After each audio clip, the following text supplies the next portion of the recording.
You're listening to the Jiu Jitsu Lou podcast with me, Lou Temlett.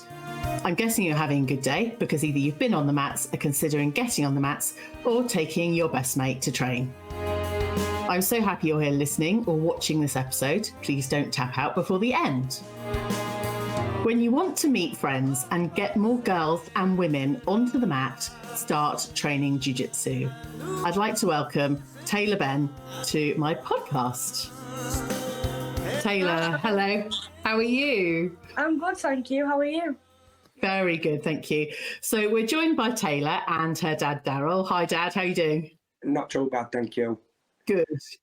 I'm really pleased to have you on the show because I met you both yesterday at the Enyo grappling competition over in Weston-Super-Mare. It was absolutely fantastic to meet you there. And you're not local, are you? No, definitely not. So where did you drive down from? West Yorkshire. Oh my goodness. I think it's 240 mile. And was that all your driving, Dad? Dad, that's everything's on Dad. Well, cheer for the dads because Taylor, you wouldn't have been there without your dad yesterday. No, definitely not. So you were matched up against, remind me. Danielle Bailey, and you had a good match. Tell me about it. I'd say it was good at first. I think it were evenly matched, wasn't it? Yeah, evenly matched at first, but then obviously I got swept and then everything went from bad to worse. But then towards the end, I managed to get her off and then I ended up in a good position. At the time. But then the time ran out.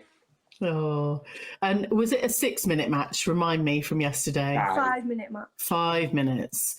So, as a white belt, I know that it's a 5-minute match. A blue belt, 6 minutes. But a lot of the ladies had 10-minute matches yesterday. Yeah. Now, Taylor, give me your ranking and where you currently train. So I'm grey belt, a solid grey, which is equivalent to a white belt with 2 stripes. As an adult, like juvenile or adult belt. Yeah. And I train from Doncaster Martial Arts Centre and Legacy MMA Kingsley. And Grapple Clinic. Oh my goodness. Mat Rats. That's amazing. So you have 4 different gyms that you train at. Yeah. And I want to know when you started training and what your interest was to actually get you onto the mats in the first place. So I started training September 2022. Wow. So that really is only not even 2 years ago. No. Well, it's no. It was 2021. It's 21, sorry. 21. It was 21. It'll be 3 years. She'll have been training 3 years in September. Yeah. Fantastic. That's not long at all. And No. to see you on the Enyo mats is just incredible. I've seen you around on socials so much, and probably most of my listeners have also seen you on socials. So what brought you to the mats in the first place? Well, I come from like a fighting background. Tell me more. So when I was like younger, I did kickboxing, and then we had stopped. a bit of time out, didn't we? We timed out a bit, and then my dad got me into Jiu Jitsu actually, because he Nice. thought that I wasn't doing much exercise then. If you get me, like I was doing PE lessons in school, but not really like anything outside. Yeah. So that was the reason why I started Jiu Jitsu. Well, Dad, I want to congratulate you again for getting Taylor into Jiu Jitsu. I'm just going to quickly ask you, Dad, Darrell, why Jiu Jitsu? I'm a big fan of UFC. Okay, good. And like old UFC before it became mainstream, where Ice Gracie won Ultimate Fighter 1 and 2. Nice. And a little man, because he's not a big man, Ice, fighting, Ken Shamrock. Yeah. And he was a big wrestler. And it proved to me that no matter how big you are, you can overpower somebody with Jiu Jitsu. So as though I can't do it, so I thought next best thing is get Taylor to do it. And nice. She had her first lesson and she was up. It was just, you could tell it was there straight away. She come out that first session and said, "Dad, I want to do this." So we've continued down the journey, and it's been a good journey so far. She's been very fortunate in her journey, like the fights that she's had and the people that she's met. Yeah. It's amazing. And I get to live through her eyes. Nice. And I think that's the joy of being a parent. You know, sometimes we can't do some of those things for whatever reason, but to, you know, kind of live life through our children and be able to see them grow and develop. You know, if listeners, you're not parents yet, or you have no interest in being a parent, the joy that comes from it, maybe you've got nieces or nephews or no kids around, and be able to see them grow and develop is just, I don't know. For me, Darrell, that's why I'm here. Yeah, it's your purpose. You want the kids to be a better version of you. Yeah, and absolutely. Jiu Jitsu is giving that to Taylor. It's teaching her discipline, respect, being humble. Yeah. It's all qualities that you want in a person. Absolutely. And I can vouch for that, Taylor. When I met you yesterday in person, you were all of those things.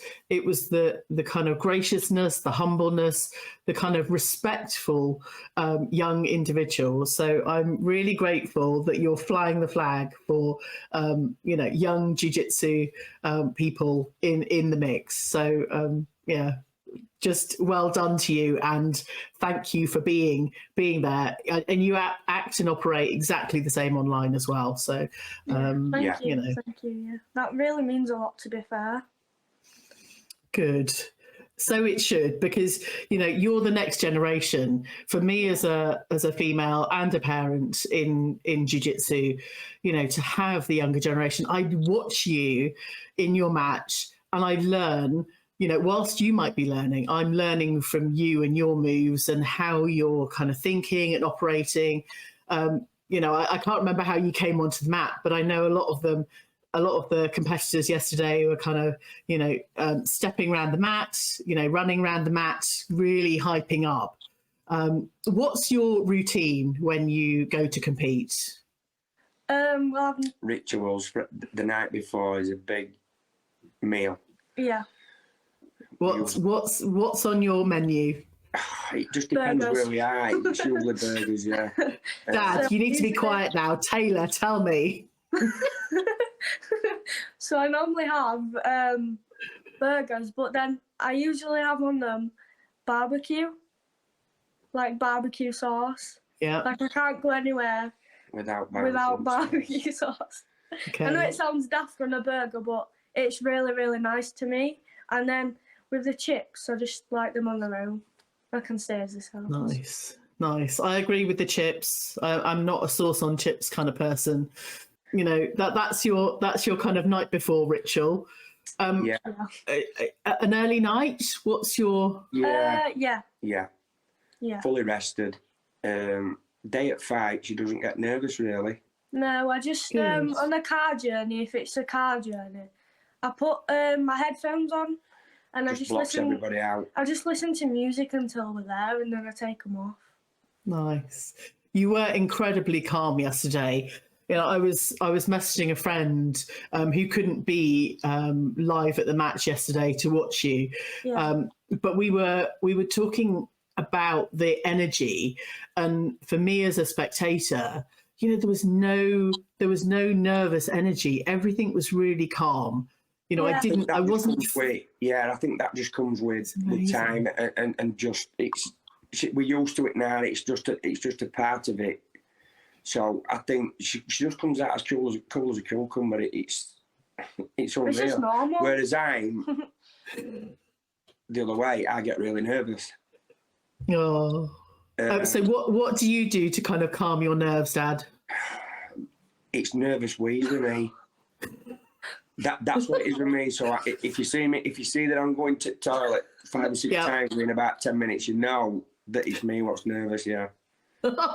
So as well as living the success through your child, you're living the nervousness through your child as well. Yeah, every second of it.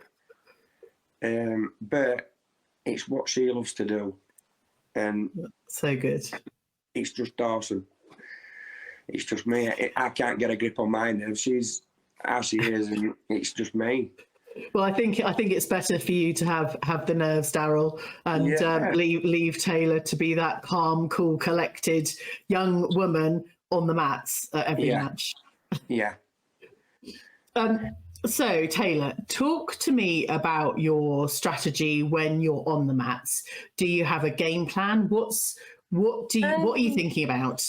So, when I first step onto the mats, or as I say, when I'm walking to the mat area, I sort of think to myself, I've got to be aggressive. I've got to be on point. I've got to take them off guard and You haven't really got a specific game. No, I don't have a game plan because normally when I have game plan, it never goes right. You can have a game plan in your head, but as soon as you try to execute it, it just goes out the window, and then it's just let's adapt. Yeah. Let's see where this takes us. I saw a comment on socials earlier where someone was kind of, 3 great kind of escapes from something, and one of the comments was, "That's great if they're not fighting back." But true. It's really true. Yeah. So, where do you kind of go from? Because I've kind of switched my strategy to going for grips as a very new white belt to defending the legs and the lower body, because I've now learnt that that's the most powerful, kind of strongest part of a human in a match or kind of drilling. So, whilst it might not be a strategy, what are you focusing on most? In gi, you want grips more than anything, really. As you saw yesterday, there wasn't much of that. It was sitting down, pulling guard, and just trying to play off the back. Yeah. I don't particularly like guard plays anymore, although I used to be one of them. I'm now like a wrestle type of girl. Yeah. So in no gi, which is my preferred profession, I usually look at getting collar ties or going for the legs. Nice. I love that. And are there any tips for anyone? I've not really trained much in no-gi, but do you have any recommendations for anyone that hasn't tried no-gi in terms of kind of mindset, strategy, what they go for, and how they start with no-gi? So what I say is to focus on your wrestling point of it, because that plays a major part in your no-gi. Yeah, there's a lot what can be transferred from gi to your no-gi. So it's not really a daunting jump from gi to no-gi. No, but there is less grips because you haven't got the lapels or the sleeves or the pants. You've only got the arms and the necks and stuff. So I'd focus on grips, or at least shooting for takedowns. Even if it goes wrong, at least you've tried. Just try. Trying is the major bit. Yeah. So that's what I'd advise. Good. Go with the takedowns and ignore the grips, but good. This is the Jiu Jitsu Lou podcast with me, Lou Temlett, coming to you from the UK. Go and check out the latest video clips of the show over on Instagram at jiu.jitsu.lou or on YouTube. And as you're listening or watching this episode on your favourite podcast platform, I'd really appreciate you dropping the show a 5-star rating. Today, I'm having a conversation with Taylor Ben and her dad, Darrell. So, Taylor, you have competed yesterday at Enyo. How many competitions have you taken part in now? Over 20, I'd say. Wow. And you've been training for 3 years and you've done over 20 competitions. Yeah. That's amazing. Do you remember your first match? Yep. Yeah. Tell me about it. So the first match I had didn't go my way. So basically, it was my first competition, and obviously nerves were high. So I stepped onto the mats, obviously nervous.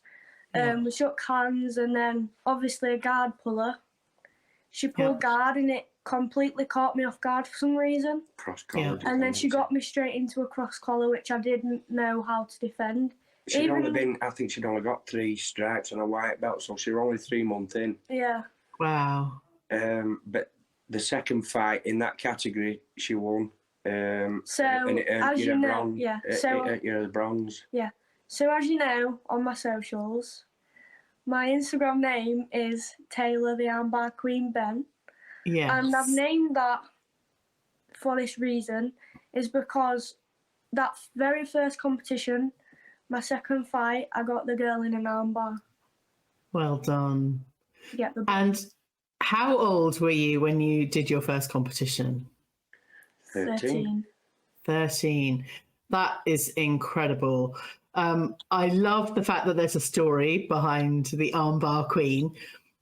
Is that one of the moves that is still in your mix, or do you think so is that your kind of go-to submission now? If it's there. Yeah, if it's there, obviously I hunt subs from start to finish. But it is mainly armbars. I've won all of my matches on armbars. Apart from one which was an Americana, and the other one was a point scoring system. Nice. I love that. I've been practicing the chokes recently. I've kind of overcome the squeamishness of, pulling on chokes or arm bars, and I'm getting there. When my first competition comes up. We'll be there cheering you when you go for your first competition. We'll come down and we'll give you some support and some love. Oh, that would be amazing. I think, one of the big things, isn't it? Having the community of friends, if you don't have family around, it's your bunch of friends. And at the top of the show, he said about meeting friends and getting more girls and women onto the mat. And I know yesterday you met up with lots of friends that you might not have seen. Do you want to name drop any of them? The girl from Ireland. Yeah. So there's a girl that I've really looked up to.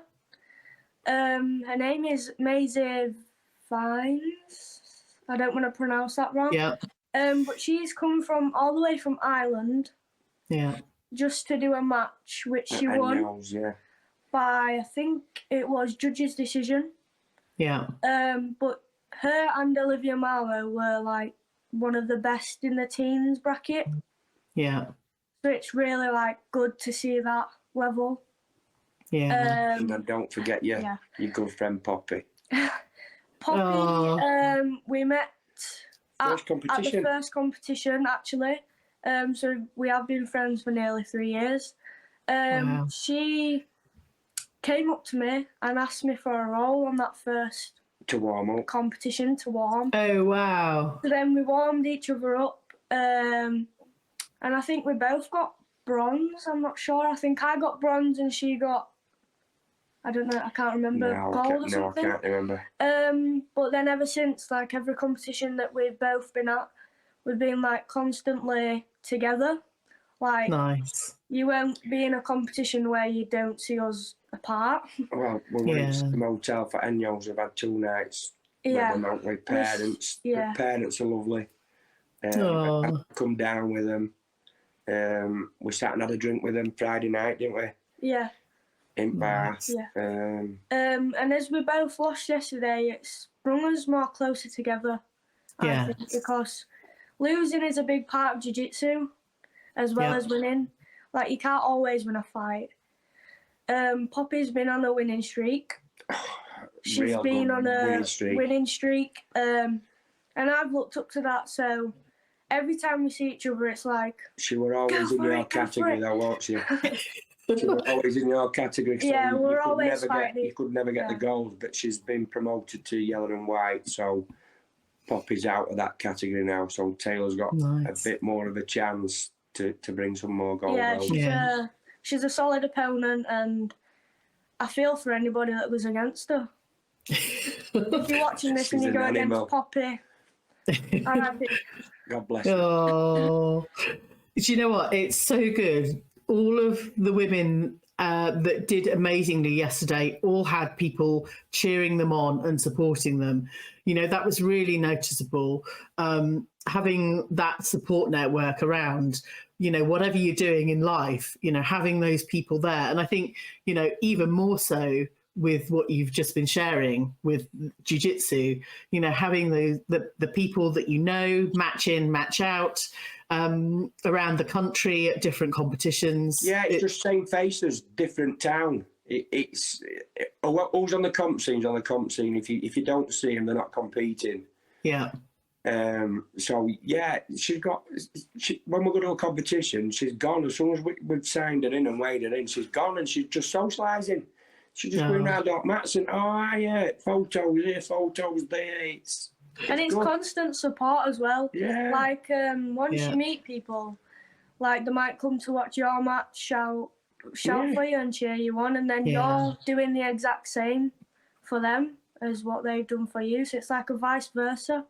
Yeah. Which is also really good about meeting friends. Yeah. It's so good. I can absolutely vouch for meeting friends. I very much go along and support competitions, not yet competed, but just to kind of be in that competition mix and, you know, get to know people in the jiu-jitsu world, because everyone just is so lovely and supportive, because it's not just being on the mats. It engulfs the rest of your life. The lifestyle. It's just a lifestyle. Completely. It's just, like I said, we've got friends through her friends. So we know that we're always welcome. And nobody's there to, I don't know, it's good. Yes. What's happening, and especially with girls, because they all get together at these big comps. And they just show each other love. There's no backbiting or there's no animosity. No. I think it's brilliant. Yeah, that's it. Hopefully is leaving everyone listening or watching this with a good feeling, because that's what I'm here to spread and support and listen to, you know, the likes of Taylor and yourself, Darrell, you know, talk about it in a positive way. You know, life's full of so many challenges, but actually to have, you know, the love and support through a kind of community. Now, you mentioned MMA earlier. What do you still train MMA now? No. Okay. I didn't want to get him smacked in the face, to be fair. No, so that's why we chose Jiu-Jitsu.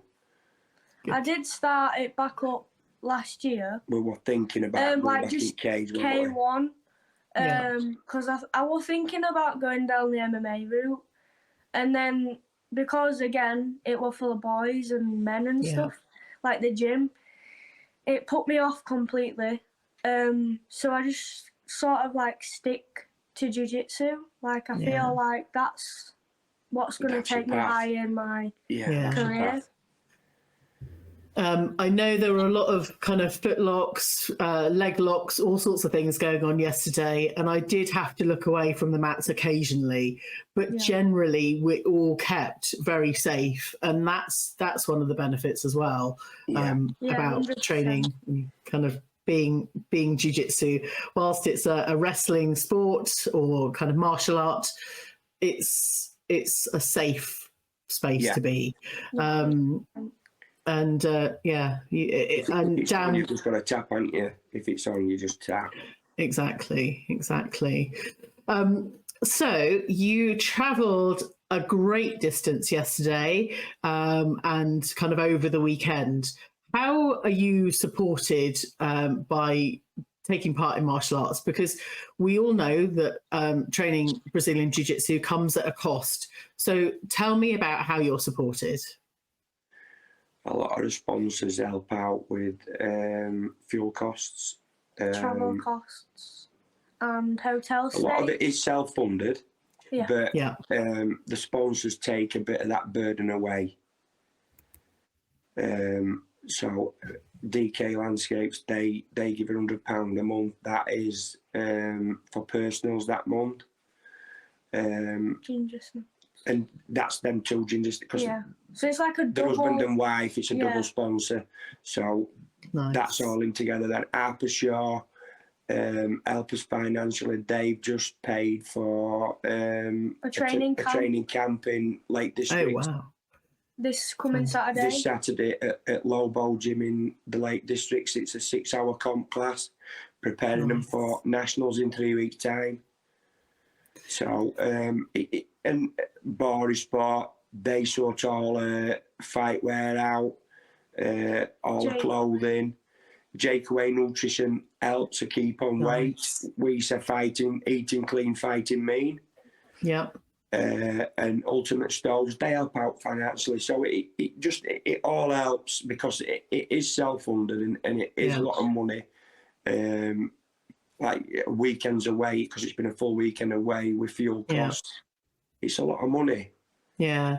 I think if, you're in a competitive environment, to have sponsors, because actually your name is as much seen as your sponsors. I spotted you from seeing your sponsors on the back of your gi yesterday, and I was like, that's Taylor. I need to get a selfie with Taylor, which we did. So you might be seeing that on socials very soon.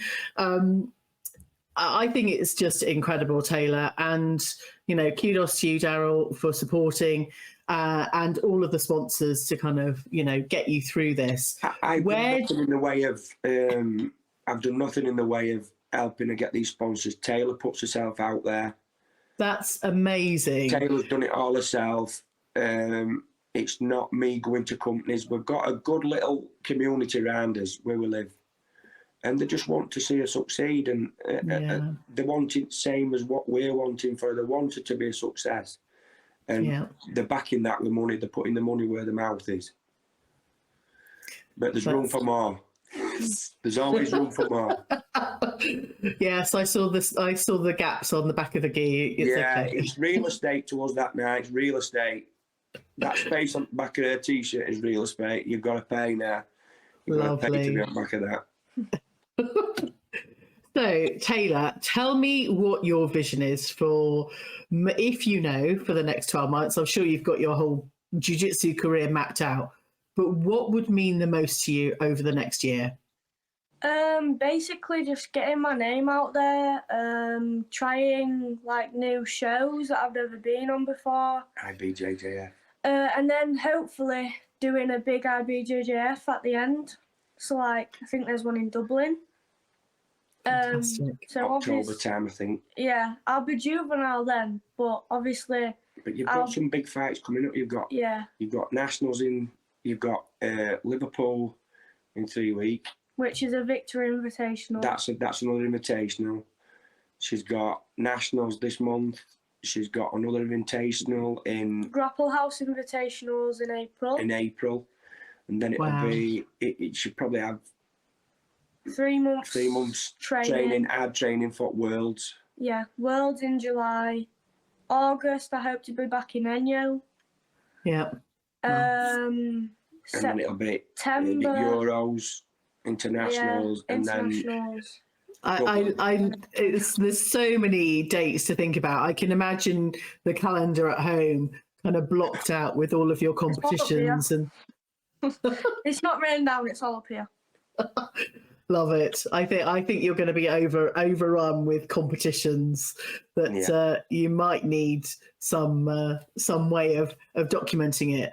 And I also hope that this episode is kind of a benchmark for you to be able to see, where you are in a year's time, and come back on and talk to me about your journey, because this show is very much about getting more girls and women onto the mats, and to be able to see how far we've come.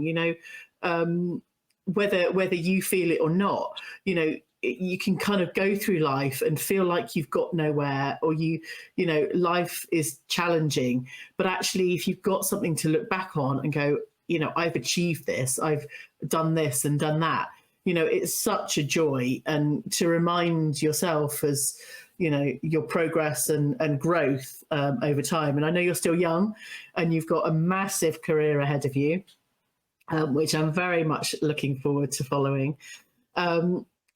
Do you have any tips for any white belts out there? Obviously, like in the training room, I know there's some people that call them snazzy white belts. Spazzy. Oh, spazzy. Spazzy. I like snazzy. I like snazzy better. I'm going to rename them to snazzy white belts. Yeah, that sounds cool. Yeah. Snazzy white belts. Most white belts who are ridiculous. Some of them just don't tap. Or there's just people that, you can get two sides. Obviously in competition it's all full board, and then in training it's just like you just keep calm and stuff, and then see what happens, where it leads you to and stuff like that. You're at Gracie Barra, so you won't have gone into the advanced class for, is it 3 stripes? Is it 3 stripes and you're allowed into advanced class? Yeah, I've been 4 stripes for a while so far. Yeah, but you can't go and do advanced until you've got 3 stripes, can you? That's exactly it. Yeah. So you're getting that bit of experience with people what's the same level as you. Yeah, level. And then obviously as you go up, they're going up with you. Yeah. So you just I don't know. It's hard. Just keep training. Keep training. That's all it is. It's time on the mats. Yeah. It's time. And just play with stuff. It's time that it's precious. I get that, when you're a white belt. You're not a white belt for long. You're not a white belt for long, and then it's blue. Just enjoy it. And then you'll just be moving up the belts like lightning. Just enjoy it. But just enjoy it, because as soon as you turn to blue, you're in Shark Tank. As soon as you get to blue, you're in Shark Tank. I'm quite happy staying in the pond for a while. Yeah. When you're thinking of competing then, are you thinking of doing it soon or? Yes, I do actually have something lined up. It's still a little bit under the radar at the moment. But it's coming up. It's coming up. I'm absorbing my energy in competitions and feeling the calmness from you, Taylor, and other competitors, and it's just a really nice energy. So I'm kind of leveling up my emotional, energetic game by attending comps before I'm ready to compete. Well, that's a good way to. You're getting a feel for it. I would say don't overthink it. Yeah. Don't overthink it. It's just a 5-minute spar. That's how I think of it. Yeah. It's just a 5-minute spar. It's just think of it like a. Have you ever had like a aggressive roll? Like a really like a couple of times, but I feel like my area for development right now is finding that fire. Yeah. And not being completely calm all the time. So I want to know how you find that fire, because that's the bit I need to turn on right now. I think it's just time, Taylor. I just think it's you know you're confident in the training that you've done. Yeah. You're confident that you're ready. It's the moves. Like, I check the rule sets before I then go to the comp. So maybe a few weeks before we'll run over that and then get it absolutely perfect so that you can't forget it. But obviously in some competitions and your mind's all over, like you can't think properly. But it sort of like helps me, I guess it just helps me focus, like when the time comes, like to focus on what we've been working on. Yeah. Because that's what you'll do. You'll work within the rule set. You'll have your personals with deck. And they'll work on things. So Enyo's is what a bit different rule set. It was as a team you can use omoplatas. No, you can't. No. Triangles, armbars, Americanas, kimuras. Straight like and that. that's it. No. Enyo's you had it. No, you can't. Right, before it cascades into Darrell Taylor conversation and disagreements or agreements, we will end this episode. I want to thank you both, and it was just such a pleasure meeting you both yesterday. And I hope to see you again very soon at your next competition. How can people get hold of you, Taylor, or follow your journey? There's multiple accounts on Instagram. I have my main account, which is Taylor_BJJX. Well, it's xTaylor_BJJX. Yeah. Then I have like this one is special because it's a girls only account. So I started this with Millie Johns in September last year. Yeah. And since then it's just been blowing up. What's the name, Taylor? Girls of BJJ. We getting are stories from all over the world of the Jiu Jitsu. Wow. What we provide is stories from ex-cancer patients, ex-drug users. They're just telling you the journey, aren't they? They're just telling you like how Jiu Jitsu has changed their lives. Like it's incredible, like the amount of stories we've put out there. We've teamed up with Find Your Fight Kids, which is also helping kids find fights. Kids find fights. Good. If you go on Instagram and drop them a follow as well, that would be much appreciated. But yeah, if anyone has their story, please go and message them because I'll definitely put it on. And there's also one on Facebook, just Girls of BJJ.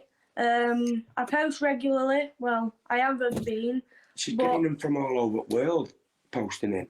Yeah. Fantastic. Brazil, Canada, Spain. They're coming in from thick and fast, and it's just picking pace up now. It's like a snowball getting bigger. Amazing. I will add all of those links in the show notes for you. But for now, Taylor and Darrell, thank you so much for joining the show, and keep in touch. Thank you for having us on. Yeah. Thank you. You're very welcome. Like it's big, so thank you. You're welcome. I hope you enjoyed this episode. Thank you for telling your friends about this show. And as soon as this episode ends, I'd love you to rate, review, and download this episode. Take care, and I will catch you on the next episode of the Jiu Jitsu Lou podcast.